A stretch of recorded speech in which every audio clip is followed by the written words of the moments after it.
आखिर शत्रु दल ने चंबा का दरवाजा तोड़ दिया। उस दरवाजा तोड़ने के साथ शत्रु की सेनाएं नगर में प्रविष्ट हो गई। अब हुआ युद्ध का उन्माद शुरू। उन सैनिकों ने लूटपाट शुरू की, जो आ गया सामने मार डाला। और बंधुओं, लूटा, चारों ओर से चीत्कारें, हाहाकार था। कौन सुने, ये युद्ध है। युद्ध में किसी की पुकार सुनी नहीं जाती। नगर रक्त रंजित हो रहा था, ऐसी स्थिति थी। शतानीक के सैनिकों में एक था रथिक, जो रथ चलाता था। बहुत लोभी, लालची आदमी था। उसकी निगाहें भी थी कि यहां से क्या मिलता है, वो भी देख रहा था। बहुत सारे सैनिक थे, लूटपाट कर रहे थे, स्त्रियां मारी जा रही थी, उनके आभूषण छीने जा रहे थे, लोग थे मारे जा रहे थे। रथिक ने कहा, असली माल जो मिलेगा महल में मिलेगा। पता नहीं कितना सोना होगा, कितने रत्न होंगे, कितना कुछ होगा, महल में होगा। महल के दरवाजे बंद थे और बाहर यहां भी लड़ाई चल रही थी। दरवाजों को तोड़ने का प्रयास किया जा रहा था। उसके दिमाग में आया, अगर मैं किसी तरह महल में पहले मैं पहुंच जाऊं वहां पर, तो बहुत माल मिलेगा। पर अंदर तो जाने का कोई रास्ता ही नहीं है। दरवाजे पर युद्ध हो रहा। रथ उसने बाहर खड़ा कर दिया था और वह चारों ओर से निरीक्षण करता हुआ घूम रहा था, देख रहा था, युद्ध चल रहा था। कोई एक खिड़की खुली ऊपर से। दासी ने झांक कर ये देखा बाहर क्या स्थिति चल रही है। जैसे खिड़की खुली, रथिक एकदम तैयार था। बोले, बात सुनो, बात सुनो, खिड़की बंद मत करो, मेरी बात सुनो पहले। दासी रुक गई। वो बोला, अपनी रानी से कहो कि वो मेरी बात सुन ले। उसने रानी से कहा, कोई एक सैनिक कह रहा है मेरी बात सुन लो। रानी ने सोचा, ऊपर तो कोई आ नहीं सकता, चलो क्या कहता है सुन लेती हूँ। उसने झांका। रथिक बोला, रानी, भयंकर युद्ध चल रहा है और किले का दरवाजा तोड़ दिया जाएगा। अपने प्राण बचाने की कोशिश करो। और मैं हूं तो शतानीक का सैनिक, लेकिन मैं महाराज ददेवाहन का वफादार हूं। मैं उनके प्रति हमदर्दी रखता हूं। अगर तुम चाहो तो मैं तुम्हारे लिए कुछ कर सकता हूं।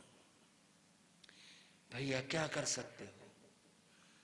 तुम मुझे किसी रास्ते से एक बार अंदर बुला लो, फिर मैं बताऊंगा तुम्हारे को। और मेरे ऊपर विश्वास करो मेरी बहन, भरोसा करो, मैं तुम्हारे को बचा लूंगा। विश्वास बड़ा अद्भुत शब्द है। हिंसा पाप है, सत्य है, इसमें कोई संदेह नहीं। पर किसी का विश्वास तोड़ना, विश्वास भंग करना महापाप होता है। उसने विश्वास दिया, मेरी बहन, उसे विश्वास आ गया, ये सचमुच में हमारा आदमी है, मुझे बहन कह करके बुला रहा है। उसने दासी से कहा, देख कोई अकेला सा अलग सा दरवाजा हो ना, वो खोल, बंद कर ली उसी वक्त। दासी गई, उसने कोने का कोई एक दरवाजा खोला और वह रथिक अंदर प्रविष्ट हो गया, अंदर आ गया। आती उसने महारानी को नमस्कार किया और बोला, महारानी, बचने की कोई उम्मीद नहीं है, फिर भैया हम क्या करें? देखो मैं कोशिश कर सकता हूं आपके लिए। कैसे? देखो आपको मेरा कहना मानना पड़ेगा। हाँ बताओ कैसे, क्या कह रहे हो? मेरा रथ बाहर खड़ा हुआ है और मैं आपसे कह रहा हूं थोड़े अपने कपड़े पुराने से कर लो और जो तुम्हारे पास धन है ना, रत्न है, सोना है, जो कुछ है, जो तुम्हें पसंद हो, बचाना चाहती हो, वो सारा का सारा एक गठरी में बांध लो। मैं तुम्हें ले चलूंगा, मेरे रथ तक पहुंच जाओ, मैं निकाल ले चलूंगा इस युद्ध से, तुम्हें सुरक्षित जहां कहोगे वहीं पहुंचा दूंगा। अच्छा भैया, तुम हमारे को बचा लोगे? हाँ मैं बचा दूंगा, मेरे ऊपर विश्वास करो। तुम वसुमती, वसुमती, हाँ माँ। बेटी बात सुन, जल्दी इधर आ। हाँ माँ, देखो ये कपड़े बदल लो, तुम साधारण कपड़े पहनो। क्यों माँ? अरे देर मत कर तू। उसने भी कपड़े बदले, उसने भी बदले, और फिर जितना जो कुछ द्रव्य था, सोना चांदी और हीरे जवाहरात जो मूल्यवान था, वो सारा का सारा इकट्ठा किया, एक गठरी बांधी, और फिर वो बोली भैया हम तैयार हैं, आओ मेरे साथ साथ आओ। वो ले चला, जिस दरवाजे से अंदर प्रवेश किया था, बोला मैं पहले देख लेता हूं बाहर क्या है। सारी स्थिति देखकर बोला मेरे पीछे पीछे चले आना। उसने दरवाजा खोला, वे दोनों उसके पीछे पीछे हो गए, जहां रथ खड़ा था वहां ले गया। बोले ये मेरा रथ है, इसमें बैठ जाओ, निसंकोच बैठ, एक बार बैठ जाओ, मैं निकाल ले चलूंगा। और इसमें बैठ गई, उसने रथ चला दिया। बाहर शैतानी की फौज थी, उसके पास भी अपने सेना के चिन्ह थे। सबने यही जाना कि हमारा आदमी है, रास्ता मिलता गया और वह रथ निकालता गया, और आगे जाके रास्ते पे ले जाकर उसने रथ को दौड़ा दिया, और रथ धड़धड़ाता हुआ आगे को बढ़ गया। एक सांस जैसे आई, हम बच गए, हम युद्ध से निकल गए। धारिणी बार बार सोचे जा रही थी, अपनी बेटी को पुचकारे जा रही थी, बेटी अब हम बच गए, चलो युद्ध से निकल आए, चलो। रथ बढ़ रहा था और रथ कौशाम्बी की ओर जा रहा था। कौशाम्बी यहां से बहुत दूर है। रथ आगे बढ़ रहा था, जंगल था चारों ओर, निर्जन, युद्ध में कौन निकले बाहर, इसलिए सन्नाटा था, कोई भी नहीं था। रथिक का पाप अब प्रकट होने लगा। उसने रथ को धीमा किया, रास्ते के एक और खड़ा कर दिया, रथ खड़ा हो गया। रथिक नीचे उतरा, और फिर वह धारिणी जो अपने युग की अत्यंत रूपवती महिला थी, उसकी ओर आया और बोला प्रिय आओ रथ से नीचे उतरो। ये कौन सी भाषा हुई? बोले भैया कहाँ चलना? भैया छोड़ इन बातों को, रथ से नीचे उतर। वो नीचे उतर आई। भैया क्या बात है? फिर मैं कह रहा हूं क्या होता भैया? ये बोलने की कोई जरूरत नहीं है, तुम मेरी पत्नी हो, मैं तुम्हारा स्वामी हूं। सुनकर वो तो सिहर उठी, मैं क्या सुन रही हूं ये शब्द? उसके तो कानों में जैसे किसी ने शीशा डाल दिया हो, ऐसे शब्द। वो स्तब्ध रह गई, भयभीत भी हुई, और फिर हैरान रह गई, ये क्या? ये तो हमें इतना आश्वासन दे करके लाया था।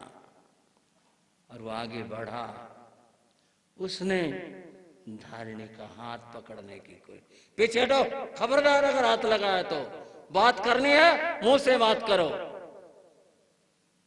वो हंस पड़ा, रावण की हंसी से जोर से हंसा, एक बार को जैसे जंगल गूंजा। अच्छा अब तू मुझे आदेश देगी इन बातों के? बात सुनो, अब यहां आज से तुम मेरी पत्नी हो, तुम्हें मेरी आज्ञाओं में चलना होगा, रहना होगा। भैया ये कभी नहीं हो सकता, मैं एक सन्नारी हूं, मैं पतिव्रता हूं, हमारे ऊपर मुसीबत आ पड़ी है।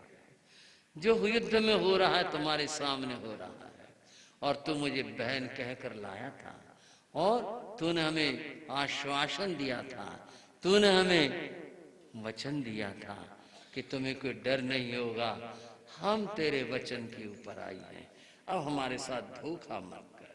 छोड़ो इन बातों को, धोखे की बात। अब तो जो मैं कहूंगा वही करना होगा।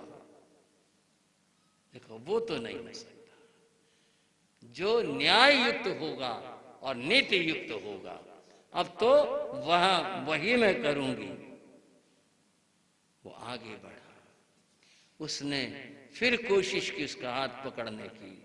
अब धारिणी का क्षत्रियत्व जागृत हो उठा। अब तो वह शेरनी की तरह से दहाड़ पड़ी और बोली, खबरदार, अगर तूने आगे बढ़ने की कोशिश की और कोई कुचेष्टा की, तेरे लिए ठीक नहीं होगा। तू क्या कर लेगी? तलवार निकाल कर हाथ में लेकर बोला, बोल बोल क्या करेगी?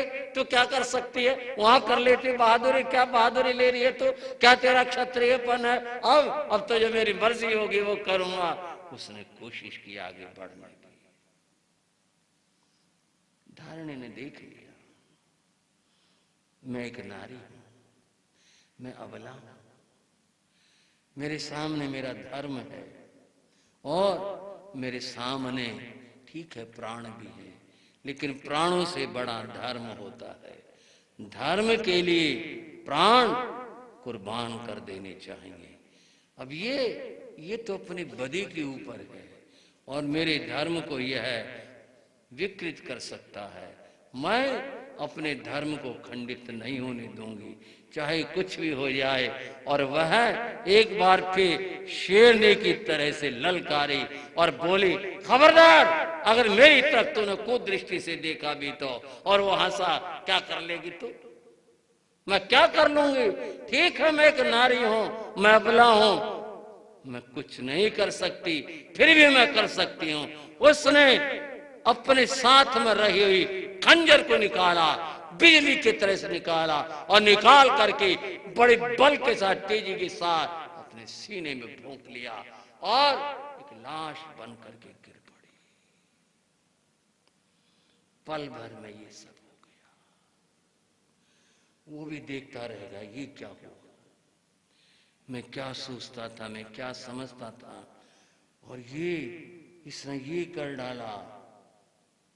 वो हैरान था, भयभीत भी था, और इसने ये कर लिया, आत्महत्या कर ली। अपना धर्म बचाने के लिए इसने अपने आप को कुर्बान कर दिया। रथ में बैठी हुई बसुमती नीचे उतर आई। ये सब उसकी आंखों के सामने हुआ। उसकी मां मारी गई। वो देख रही थी बेटी के सामने अपनी मां, उसकी मृत्यु। एक पल में उसने निर्णय ले लिया, ये पापी है, इसने ही मेरी मां की यहां तक पहुंच जाने की स्थिति बनाई है। ये दुष्ट आत्मा है, यह मेरे साथ वही करेगा। जब मेरी मां ने अपने को धर्म के लिए कुर्बान कर लिया, मैं ऐसे इस दुनिया में रहकर क्या करूंगी? क्या करूंगी जिंदा रह करके? इस दुनिया से तो मर जाना बेहतर है। ऐसा सोच करके वह रथ से नीचे उतरी और एक झपट के साथ में मां के सीने में चुभा हुआ वह खंजर उसने निकाल लिया, हाथ में लिया और लहरा लिया और बोले, ले, जिस राह मेरी मां गई है, मैं भी उसी राह जाती हूं। इतना सब देखकर रथिक डर भी गया था, कुछ परिवर्तन भी आया और वो बोला, बेटी बेटी बेटी, बात सुनो, बात सुनो, ये मत करना, ये मत, पहले मेरी बात सुनो, फिर कुछ करना, पहले मेरी बात सुनो। क्या बात सुनो तेरी? दुष्ट आत्मा, तूने ये कर दिया, मेरी मां को मजबूर कर दिया मरने के लिए। मैं क्या करूंगी इस दुनिया के अंदर रह करके? मैं भी अपनी मां के पीछे पीछे जाता। नहीं नहीं, ये काम मत करो, मेरी बात सुनो बेटे, मेरी बात सुनो। देखो जो हुआ, अब इसको तो भूलना पड़ेगा। मैं तुम्हारी मां को नहीं ला सकता, कुछ नहीं हो सकता।